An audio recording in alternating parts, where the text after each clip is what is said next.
En este video estaremos cubriendo la quimioterapia antimicrobiana y a manera de introducción, aquí vamos a estar discutiendo varios agentes antibióticos y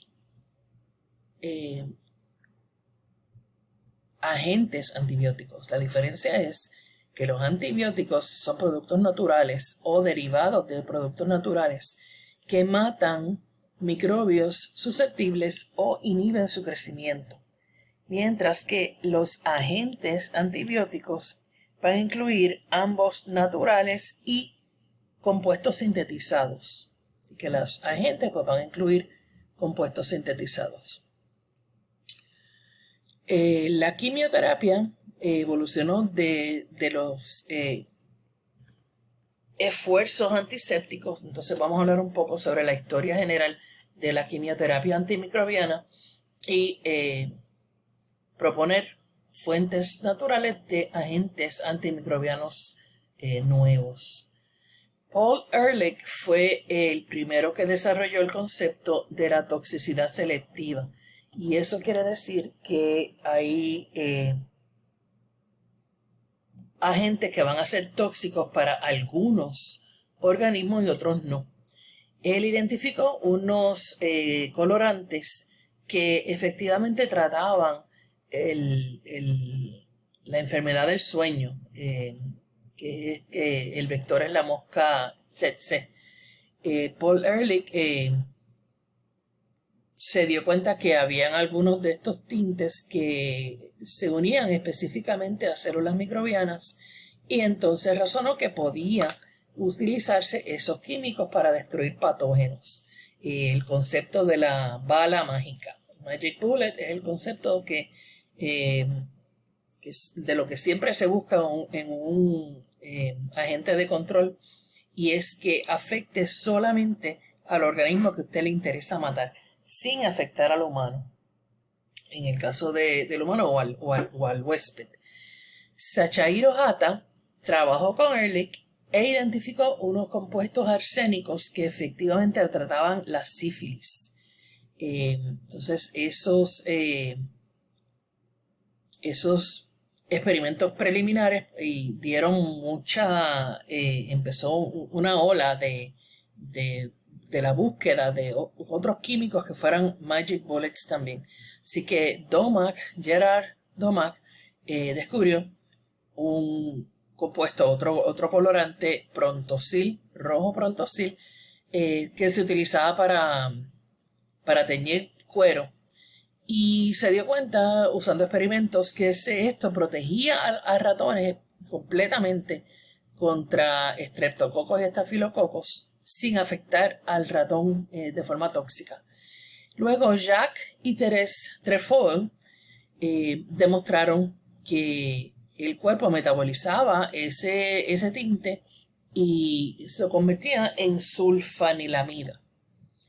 Ellos entonces recibieron el premio Nobel en 1939 en Fisiología y Medicina por el descubrimiento de de las drogas sulfa o sulfonamidas.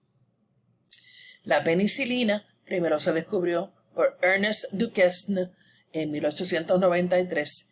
Sí, él fue la primera persona que lo descubrió, pero esa información se perdió la historia hasta que Alexander Fleming lo redescubrió. Fíjense que pasaron 28 más 4, 32 años desde el primer descubrimiento, todos esos años sin antibióticos prácticos.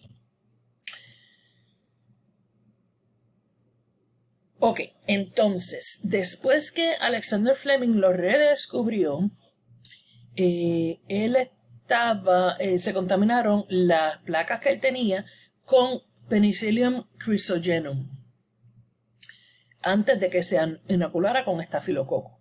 Luego, Florey, Chain y Higdon en 1939 purificaron esa penicilina y la inyectaron en ratones. Así que Fleming, Florey y Chain recibieron el premio Nobel en 1945 por el descubrimiento y producción de penicilina. Luego se descubrió la streptomicina, que es un antibiótico activo contra la tuberculosis. Selman Waksman la descubrió en 1944 y se ganó el premio Nobel en el 1952 por ese descubrimiento. Para 1953, la neomicina, la oxitetraciclina y la tetraciclina se aislaron de otras especies de Streptomyces. Fíjense que hasta este momento todos han sido aislados de bacterias, ¿okay? O de hongos. Esto se conocía como la era dorada de los antibióticos porque había un desarrollo rápido de agentes antimicrobianos que cambiaron cómo las enfermedades infecciosas se trataban y cómo la medicina se practica y se continúa practicando. O sea que había cura para muchas cosas que eran una sentencia de muerte en años anteriores. Ahora, las drogas antimicrobianas, los medicamentos, cuando usamos la palabra droga, aquí no estamos hablando de drogas ilegales, ¿verdad? Estamos hablando de drogas en general, medicamentos. Estos medicamentos antimicrobianos tienen una toxicidad selectiva, así que van a ser efectivos contra algunos organismos y otros no. Y tenemos que hablar de lo que es un medicamento de ancho espectro, broad spectrum, o de espectro estrecho.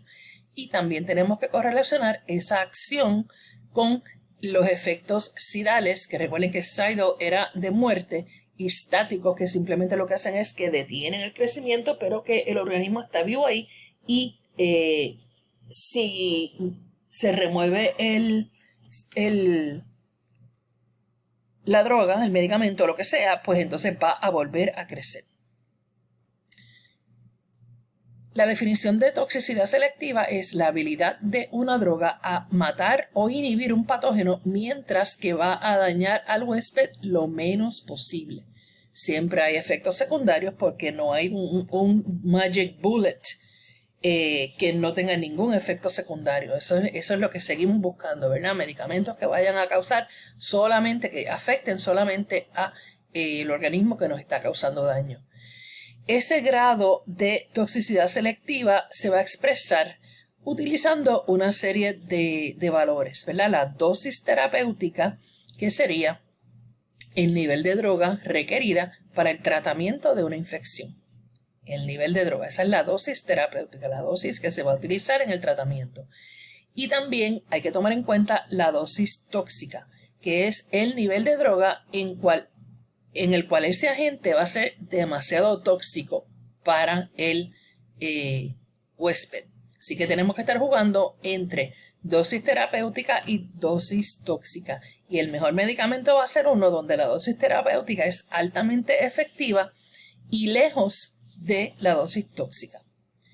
Eso se le llama el índice terapéutico, que es la proporción de la dosis tóxica a la dosis terapéutica. Mientras mayor es ese índice, mejor es el agente quimioterapéutico en general, porque entonces estamos bastante lejos de que cause toxicidad con una dosis terapéutica. ¿Cómo clasificamos los agentes antimicrobianos? Pues mire, hay drogas de espectro estrecho o narrow spectrum. Estos van a ser solamente efectivas contra una cantidad limitada de patógenos. También tenemos las drogas de ancho espectro, broad spectrum. Estos tienen como target diferentes tipos de bacterias y pueden ser de gram positivos y gram negativos y pueden incluir pues variedad de otros organismos microscópicos. Un agente sidal es el que mata al patógeno y un agente estático es el que inhibe el crecimiento de estos microbios, pero esta inhibición es reversible. Cuando se remueve ese agente, pues entonces el microbio puede volver a crecer. ¿Cómo se mide la efectividad de una droga antimicrobiana? Pues esta efectividad va a variar con su concentración, con el microbio en particular contra el cual es activo y con el huésped. Así que se puede expresar esta efectividad de dos formas. 1. la concentración mínima inhibitoria, o el MIC, que es la concentración mínima de una droga que previene el crecimiento del patógeno, y la concentración mínima letal, que es la concentración de droga más baja que puede matar el patógeno. Así que aquí estamos hablando de inhibición, prevención del crecimiento, y aquí estamos hablando de matar el patógeno. Así que esa efectividad puede expresarse de estas dos formas dependiendo de si el agente es sidal o es estático. Para poder medir esta actividad antimicrobiana, pues tenemos una serie de test específicos. Aquí así vamos a hablar un poquito sobre el test de dilución susceptibilidad, el test de difusión de disco y el e-test. Entonces vamos a predecir los niveles de droga antimicrobianas de datos in vitro. Los test de susceptibilidad por dilución se van a usar para determinar los valores inhibitorios y letales, el MIC y el MLC. Entonces, envuelven inocular un medio de cultivo utilizando diferentes concentraciones de la droga. Esto puede usarse en caldo o en agar, con la concentración más baja que va a demostrar que no hay crecimiento. O sea, que es la concentración más baja porque queremos evitar toxicidad, ¿verdad? Eso sería el MIC. El MLC el MIC se puede determinar aquí, la inhibitoria. Mientras que el MLC se puede uno asegurar que es letal cuando esos tubos donde no había crecimiento se vuelven a sembrar en medio fresco que no tengan este antibiótico. Si esos tubos que presumiblemente no tenían actividad se crecen de nuevo en un medio fresco y vuelven a crecer, entonces usted no mató al microorganismo, ¿ok? Pero si lo mató, la concentración menor, es la MLC, porque si no vuelven a crecer en fresco medio es que de verdad usted los mató. Así que es un paso adicional para determinar el MLC. También existen los test de difusión de disco. Y estos se utilizan para analizar bacterias que crecen rápidamente.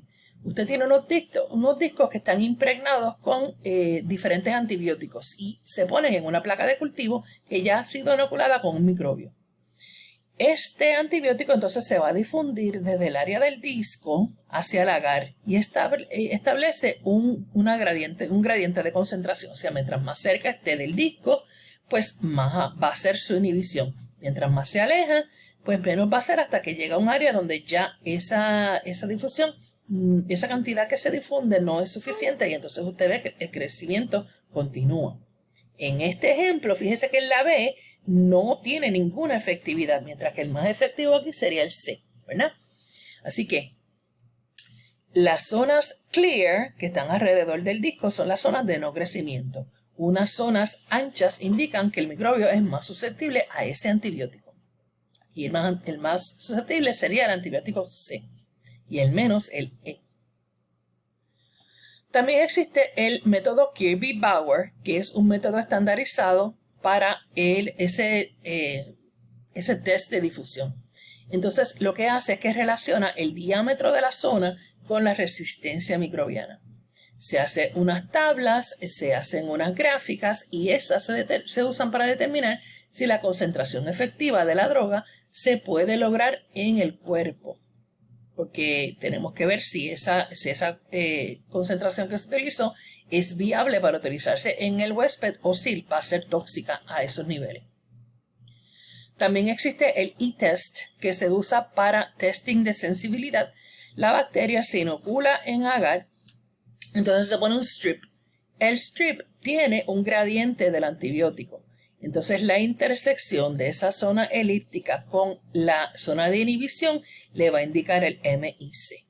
Que dependiendo, ¿verdad? Como está en un gradiente, pues mientras más alto el gradiente, usted va a ver aquí que mayor es el área de inhibición. Y mientras menor es, pues menor es el área. Donde usted tiene la intersección en ambas, esa es su concentración de inhibición mínima.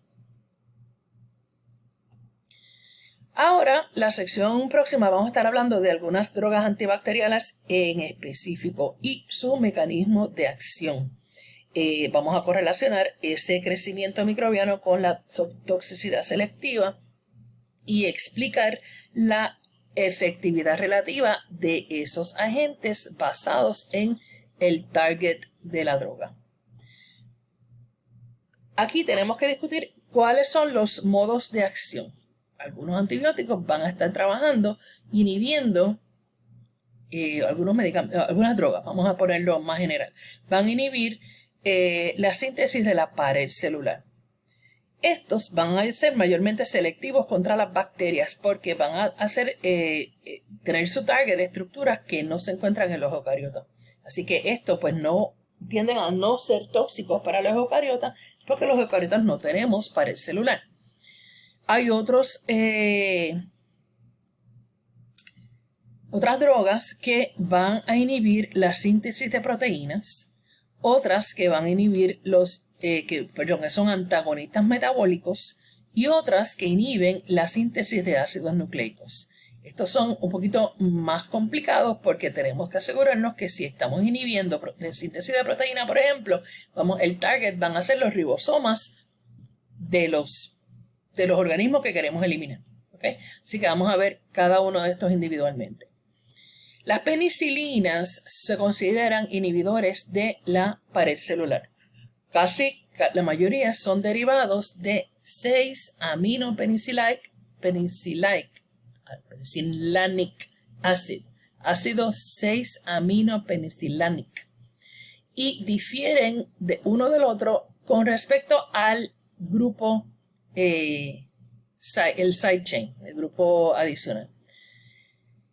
Lo más importante de estas moléculas es que tengan una estructura que se llama el beta-lactam ring. Esto es esencial para la bioactividad de las penicilinas. Y lo que hacen es que inhiben la transpeptidación, bloquea la formación de la pared celular. Muchos organismos que son resistentes a las penicilinas han producido beta-lactamase y esto lo que hace es que hidroliza uno de los enlaces en este anillo y lo desactiva. Así que esta es una de las formas en que algunos organismos han desarrollado resistencia contra las penicilinas. El mecanismo de acción de las penicilinas entonces es que bloquea la enzima que cataliza la transpeptidación, que es la formación de enlaces cruzados de los peptidoglycans. ¿Se acuerdan que eso era una de las moléculas más importantes en la pared celular? Al bloquear esa enzima, entonces previene la síntesis de una pared celular completa y eso hace que la célula se lise. O sea que su célula, el patógeno, va a alisarse, se va a romper.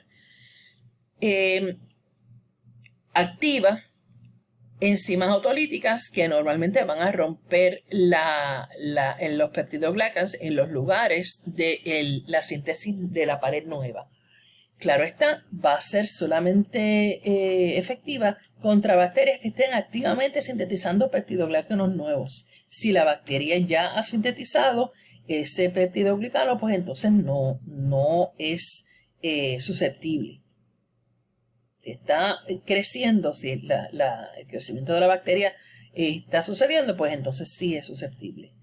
Entonces fíjense que sin la droga, esta enzima que está aquí, que se llama PBP, cataliza la formación del enlace peptídico entre las cadenas péptidas de los strands paralelos de peptidoglycans. Aquí estaría ocurriendo eso, ¿verdad?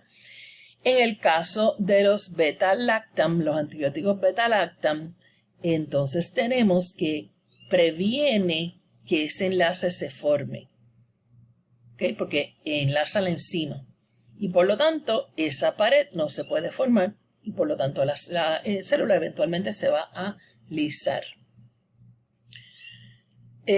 La penicilina G y la penicilina V son penicilinas que ocurren naturalmente y se consideran drogas de espectro estrecho.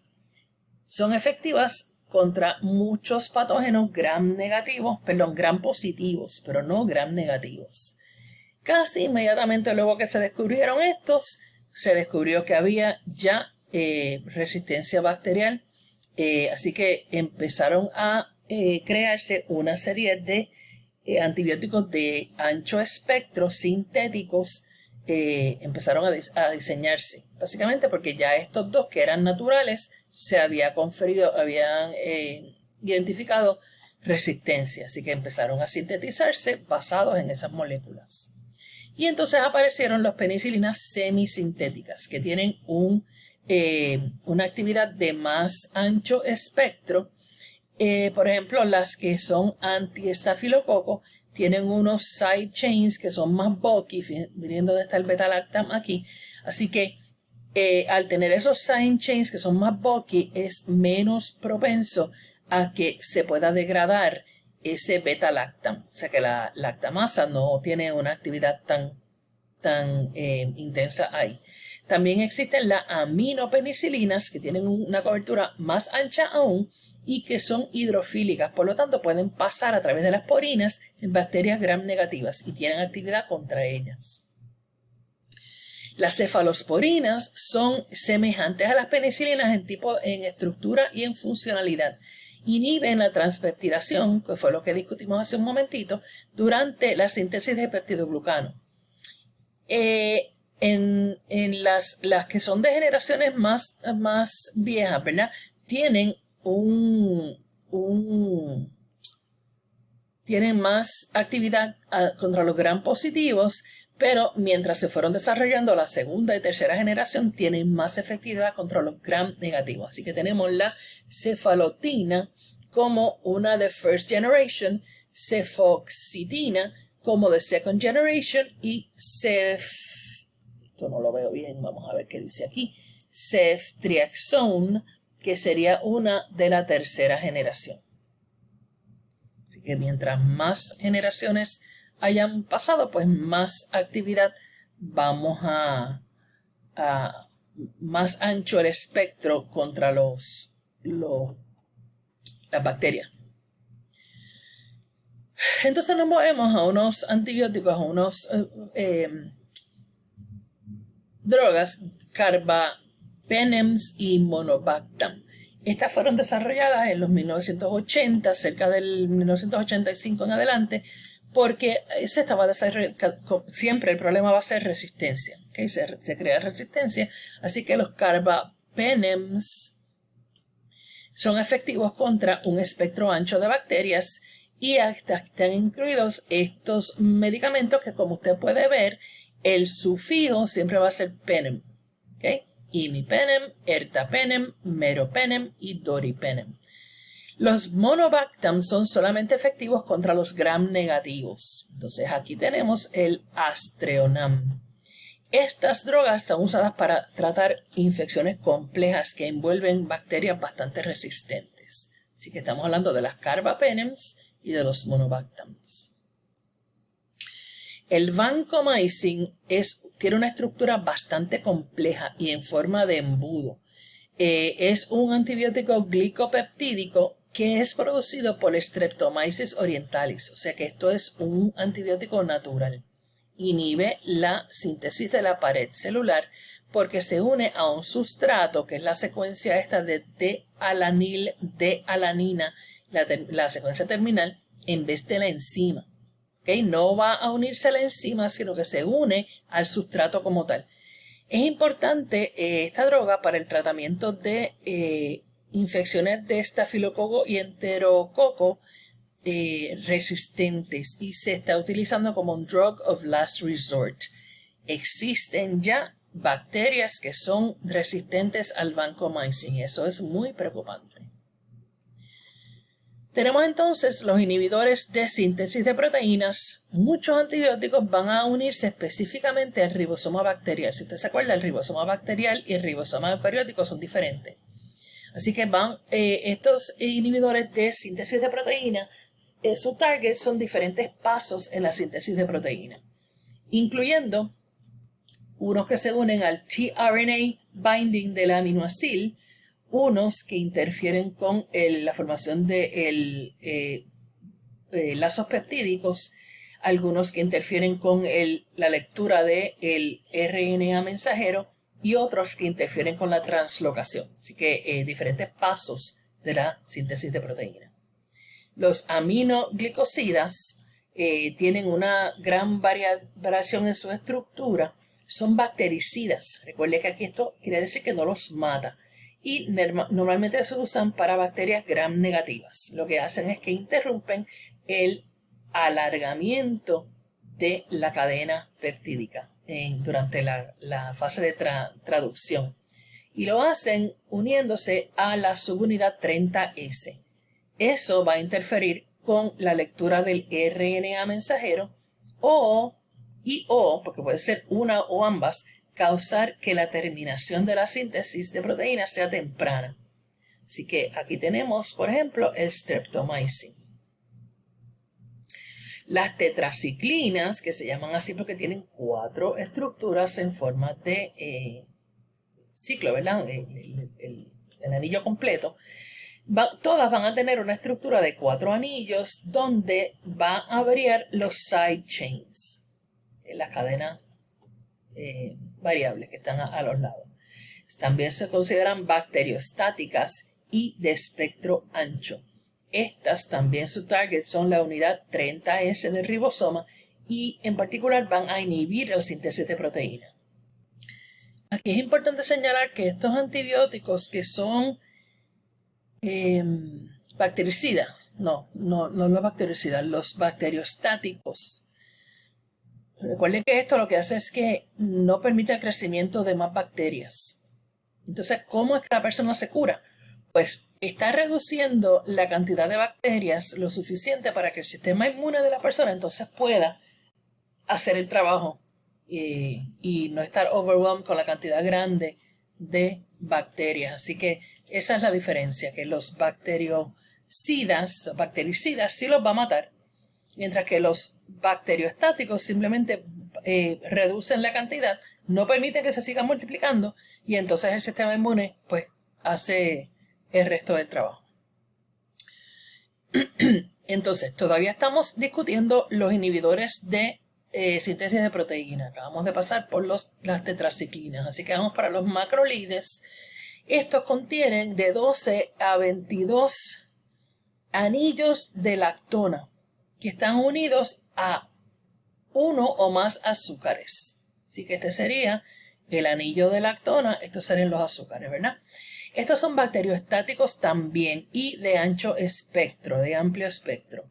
Y su target es la unidad ribosomal 50S. Los que habíamos visto hasta el momento eran de la 30S, ¿verdad? Esta es la 50S.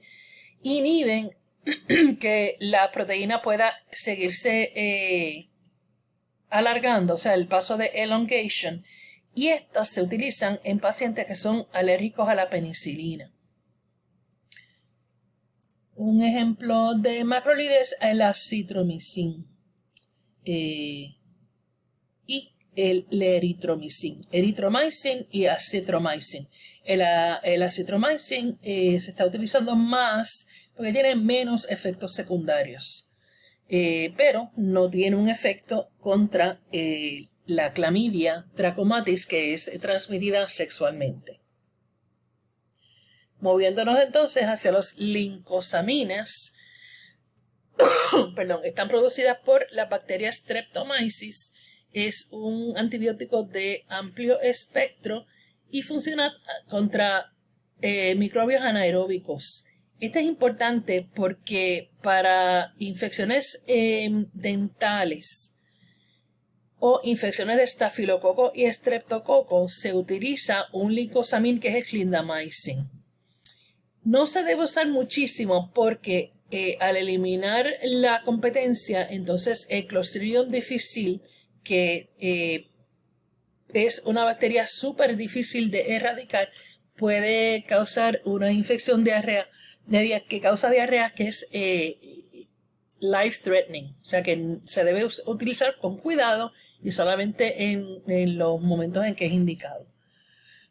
Los oxazolidiones oxazolidinones, son drogas sintéticas con una estructura heterocíclica de 5 anillos. Son bacteriostáticos y usan un mecanismo diferente para inhibir la síntesis de proteína. Se van a unir al sitio en el RNA 23S que está dentro de la subunidad 50S. Así que previene que el complejo de iniciación en el 70S pueda llevarse a cabo.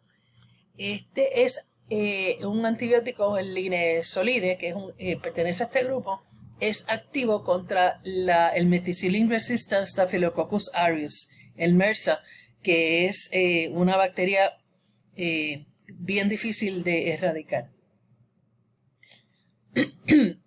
Drogas que trabajan como antagonistas metabólicos. Existen los antimetabolitos que antagonizan o bloquean el funcionamiento de algunos pathways metabólicos, las rutas metabólicas que serían necesarias para que la bacteria se siga multiplicando. Lo que hace es que compite con metabolitos que utiliza la bacteria para sitio binding, o sitio donde se une el sustrato. Y son lo suficientemente diferentes para que el metabolismo no siga progresando. O sea, que ocupan el lugar, son lo suficientemente parecidos para que puedan usarse o ocupar el lugar, pero no para que se puedan utilizar en la ruta metabólica. Y se considera que son bacteriostáticos y de amplio espectro. Cuando usted los deja de utilizar, eso vuelve a establecer la actividad metabólica. Así que se utilizan en personas que no se pueden utilizar en personas que tienen sistema inmune comprometido. Perdón. Entre estos antimetabolitos, vamos a ver qué tenemos por aquí. Bueno, vamos a verlos ya mismito en algunos detalles. Por ejemplo, los sulfonamides o drogas sulfa, que fueron de las primeras que se desarrollaron, son análogos de una molécula que se llama PABA, P-aminobenzoic acid. El PABA se utiliza para la síntesis del ácido fólico y este es requerido para la síntesis de purinas. Recuerde que las purinas son la adenina y la guanina y se utilizan en DNA y RNA.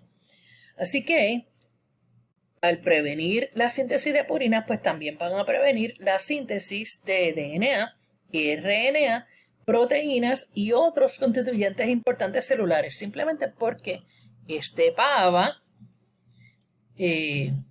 no se puede.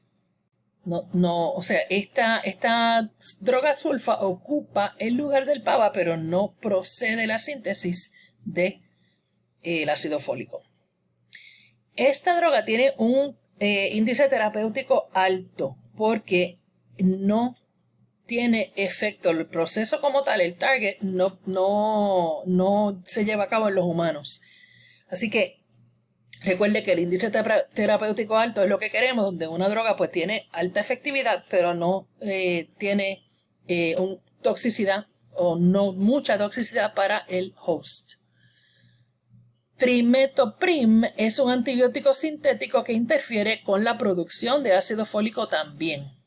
Se usa en infecciones del tracto urinario, es de espectro ancho y lo que hace es que compite con otro sustrato en la síntesis de ácido fólico. En este caso, dihydrofolate reductase. ¿Okay? El sustrato de esta enzima es el que va a sustituirse. La enzima va a utilizar este antibiótico en vez de utilizar su sustrato. Cuando se usa esta droga en combinación con la sulfa, entonces aumenta su eficacia, porque está bloqueando dos pasos en la ruta de producir ácido fólico. También tenemos algunos agentes que inhiben la síntesis de ácidos nucleicos. Y los que más se usan, lo más comúnmente que se usan, van a ser las topoisomerasas, que ahí están las fluoroquinolonas y las polimerasas de RNA, donde están las rifamycins. Estas drogas no son tan selectivas como otros antibióticos porque la síntesis de ácidos nucleicos en las bacterias, en los eucariotas, es bien parecida. Por lo tanto, tienden a tener expresar una toxicidad en el huésped también. Las fluoroquinolonas es una droga sintética que contiene el anillo fluorinado 4 quinolonas. Entonces lo que hace es que inhibe la inhibición del crecimiento, se debe a que interrumpe la replicación del DNA. Lo que hace es que se une a la enzima DNA gyrase y a la topoisomerasa 4, que son las que proveen el loop, ay Dios mío, la cadena negativa del DNA. Entonces estas drogas como el ciprofloxacin, que se conoce como Cipro, es bactericida, tiene un amplio espectro, pero como se está utilizando demasiado, entonces se está desarrollando resistencia.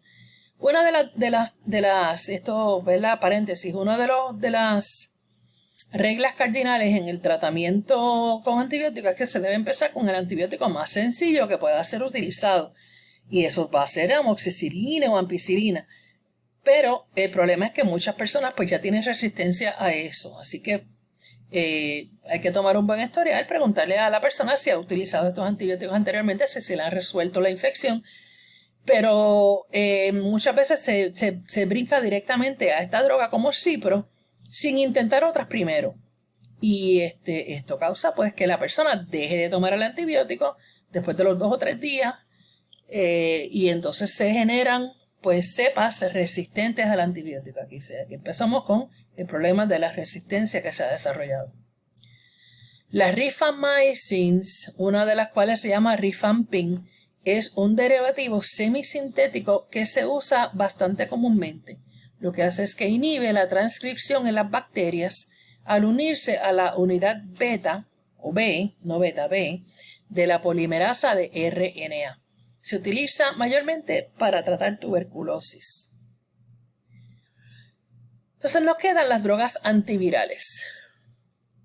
Se desarrollaron cuando se descubrió que hay moléculas pequeñas que inhiben enzimas que son específicas para los virus y también enzimas o moléculas pequeñas que están envueltas en los procesos de replicación de los virus. Así que aunque las drogas antivirales han tenido algunos son usadas con gran eficacia, hay otras que no tanto. O sea, la pandemia de COVID-19 nos dejó saber que había algunos antibióticos, algunos de estas drogas que no van a ser exitosas en el tratamiento de algunos virus. La mayor parte, punto importante, la mayor parte de las infecciones virales no se pueden curar.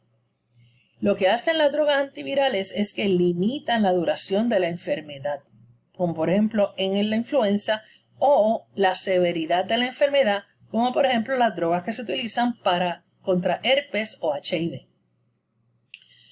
Las drogas antivirales contra la influenza incluyen oseltamivir, que es un agente antiinfluenza, es un inhibidor de la neuraminidasa, que es una de las subunidades del virus.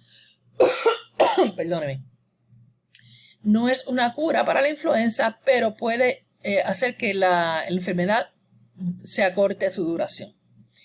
Marboxil y baloxavir previenen lo que se llama cap snatching, que es cuando los caps en el strand 5' se añaden al transcript viral, ya sea para enmascararse o para evitar que sean un target del sistema inmune. Joven, en este punto me di cuenta que había estado utilizando la conferencia, la presentación que no la que yo había modificado, así que yo me voy a asegurar que la que tienen en Moodle es la que está modificada porque tiene algunos highlights, tienen algunas notas de mi parte en español. Y aquí está el oseltamivir, el Marboxil y el Baloxavir, aquí les explica para qué es ese cap snatching. Es para proteger el mRNA viral para que no sea reconocido como por el sistema inmune del huésped, porque parece entonces que es del mismo huésped.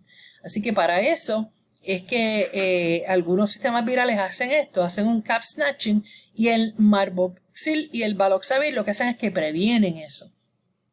Ok. Drogas antivirales que son efectivas en contra de la familia de virus herpes incluyen análogos de los nucleócidos que son incorporados en el genoma. Así que al ser incorporados y ser análogos, no son el nucleócido que necesita el virus para tener todas sus funciones virales, y por lo tanto usted va a bloquear la síntesis viral. Aquí están incluidos la síntesis del DNA viral, incluidos el aciclovir y el vidarabin. Estos se usan para infecciones de herpes simplex 1 y 2, o sea, las infecciones de herpes facial, y también para culebrilla.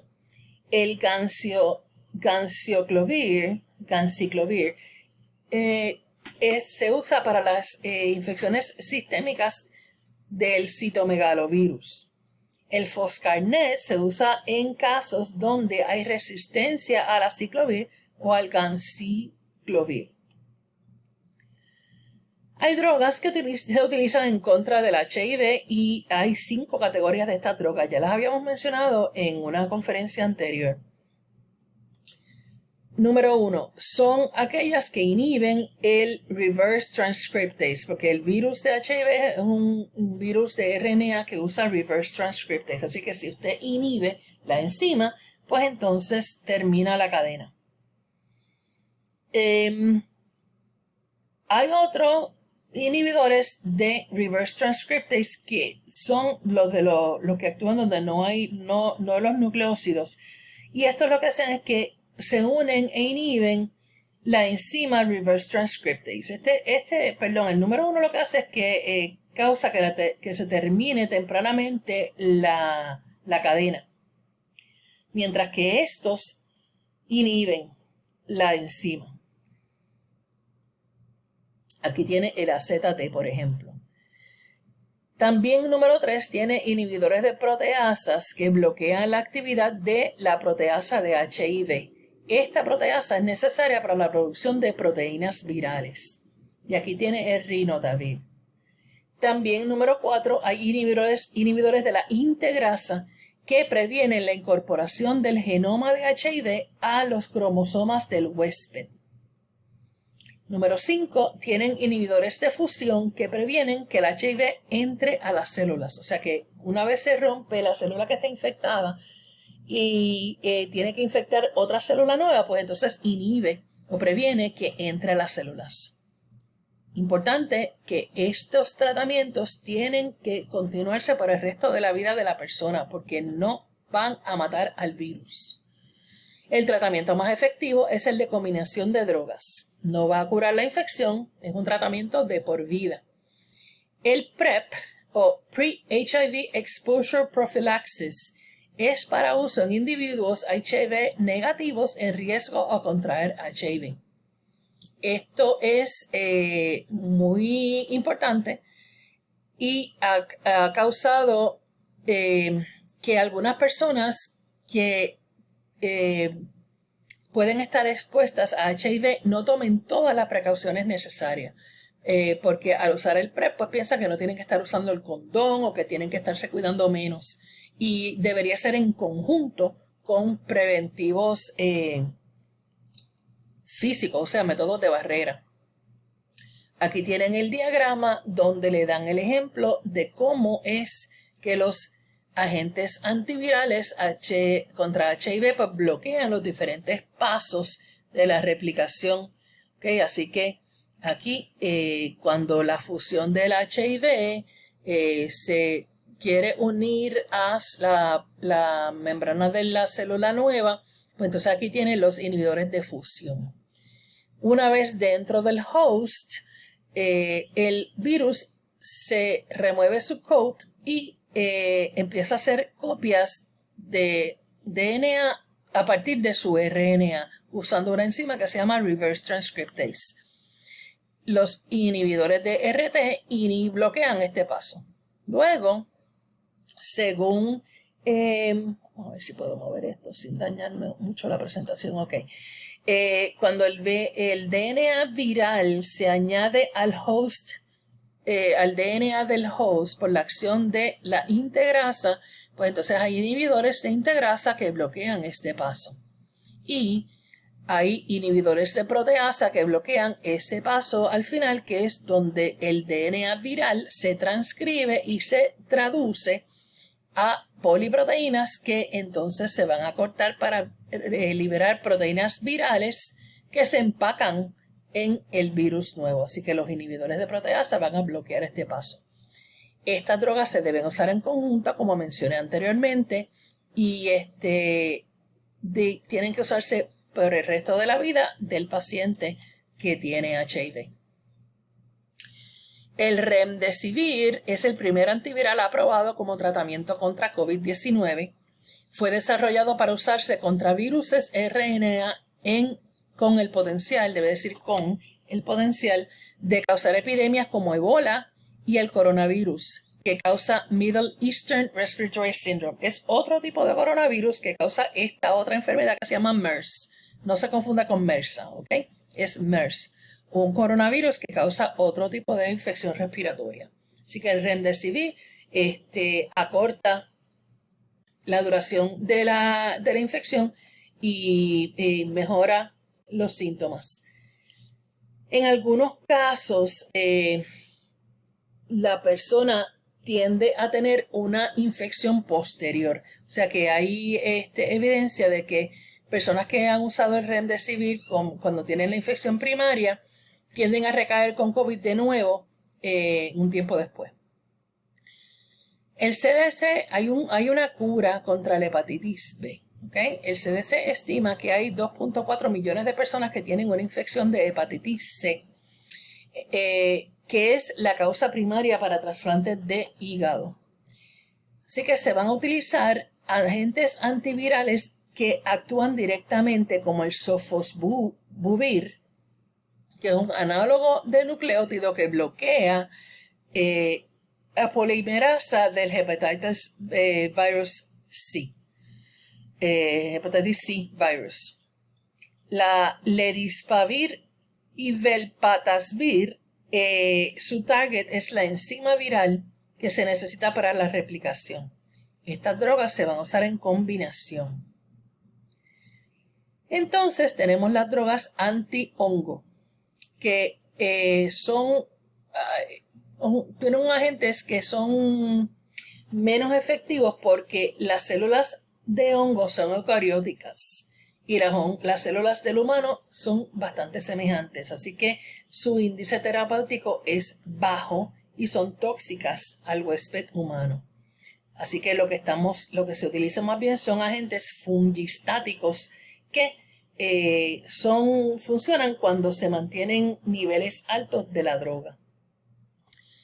Cuando estamos hablando de infecciones por hongo que se llaman micosis superficiales y cutáneas, pues por ejemplo de la piel y del pelo, como la cándida, topicales y orales, se usa griseofulvina, que se puede tomar oralmente. Esto interfiere con la formación del uso mitótico y previene la división celular. Nystatin es demasiado tóxico para tomarse sistémicamente, y lo que se hace es que hacen una gárgara, a la persona se le dice que haga un swish como si fuera un enjuague de diente, pero no se lo trague. ¿Okay? Swish and spit. Y entonces para micosis sistémicas, estas son más difíciles de controlar, son fatales, pueden ser fatales en personas con un sistema inmune suprimido, que casi siempre son los que tienen este tipo de infecciones. Se usan 3 tipos de drogas: anfotericina B, que es bien tóxico a los humanos, 5-flucitosina, que interrumpe la función del RNA, y flucanosole. fluconazole, que tiene efectos secundarios bajos y se puede usar profilácticamente en pacientes inmunocomprometidos. Así que si tiene un paciente inmunocomprometido, para evitar que le dé una infección de cándida, entonces se puede usar fluconazol como suplemento. Así que aquí tiene algunas de las moléculas que me lo están ilustrando, las drogas que se pueden utilizar contra hongos. ¿Okay? Nystatin, anfiotericina, gliciofulvin, todas están aquí. No les voy a preguntar no les voy a estar preguntando la estructura. Entonces, las equinocandins, son una clase de droga antihongo que se desarrolló recientemente. Bloquea la síntesis de la pared celular del hongo. Inhibe la síntesis de esta parte de la pared, 1,3-diglucan, y entonces se pierde la integridad de la pared. Por lo tanto, usted tiene lisis osmóticas. Estas se utilizan cuando el hongo es resistente a las otras drogas que habíamos mencionado anteriormente. Por último, tenemos las drogas antiprotozoarias, que tampoco hay muchas, porque los protozoarios, una vez más, los protistas son eucariotas, así que el mecanismo de acción de muchas de estas drogas no se conoce. Se sabe que la quinina es efectiva contra el Plasmodium, porque degrada la hemoglobina. Normalmente el microbio va a polimerizar un metabolito de M, que es un componente de la hemoglobina tóxico, a una forma que no es tóxica, hemazoína. Así que la quinina lo que hace es que detiene este proceso y se acumula el metabolito tóxico, por lo tanto el Plasmodium no lo puede utilizar. La cloroquina estuvo bien famosa durante la pandemia de COVID-19 como un tratamiento supuestamente efectivo.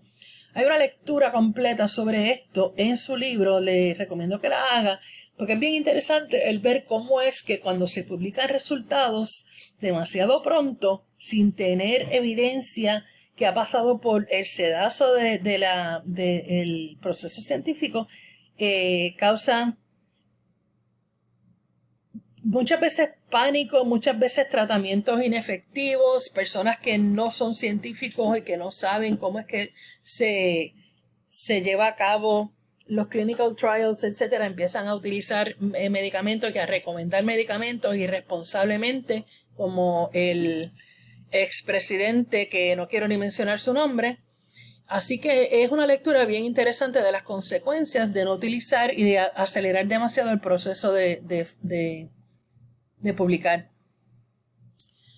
Entonces, para malaria también hay un medicamento que se llama artemisina, que se usa en combinación con cloroquina.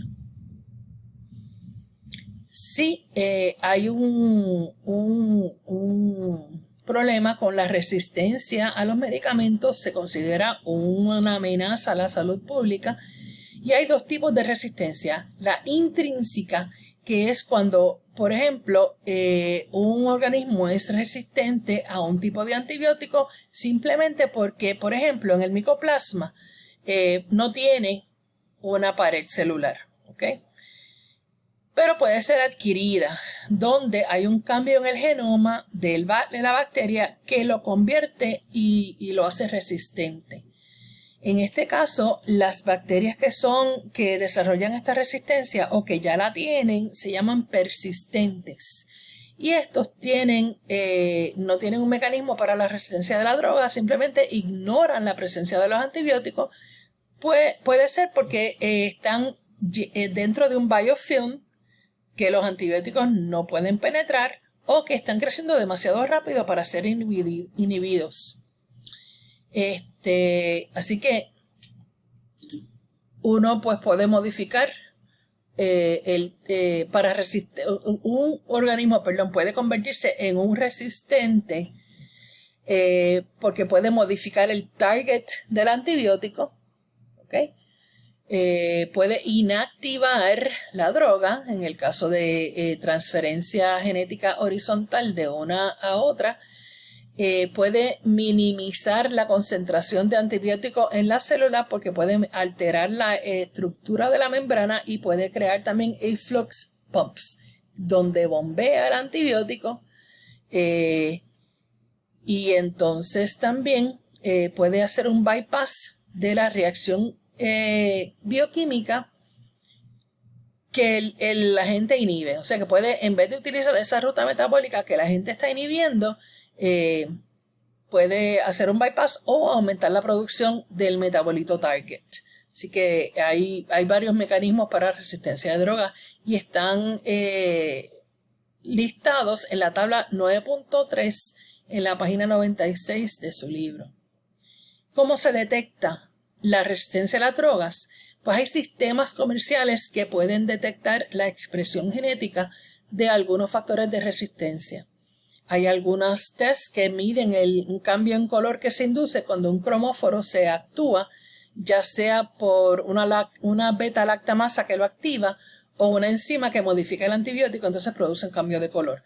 Este cambio de color se mide con un espectrofotómetro y entonces la concentración de la proteína se extrapola de una curva. Entonces se deja saber, se sabe cuál es la resistencia.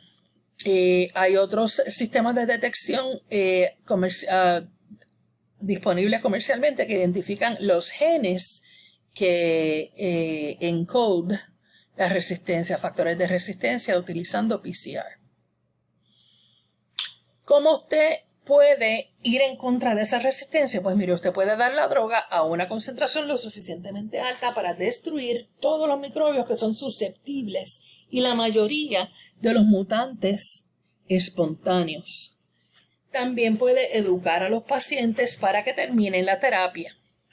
Puede dar 2 o más medicamentos a la misma vez, usar los medicamentos solamente cuando es necesario y en el futuro pues continuar desarrollando nuevos medicamentos. Puede utilizarse los bacteriófagos para tratar enfermedades bacterianas. Esto a la gente le tiene un poco de miedo, pero es una alternativa que se está explorando.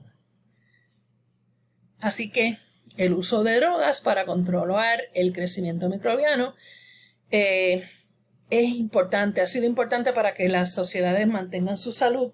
Si una sociedad no tiene miembros saludables, pues no va a poder ocupar de otras cosas importantes, como la historia, la educación. Debemos entender cómo es que estas drogas funcionan para que se puedan desarrollar más, pero también para ir en contra de cómo es que se desarrolla la resistencia. Y ir más allá de solamente memorizar el mecanismo, sino por qué trabajan, cómo es que trabajan, de la forma en que trabajan y qué métodos utilizan los microbios para evitar ser controlados o ser matados. O sea, qué mecanismos pueden desarrollar para desarrollar resistencia. Ya aquí termina el material del capítulo 9 y completamos el material que viene en el quiz suyo del jueves.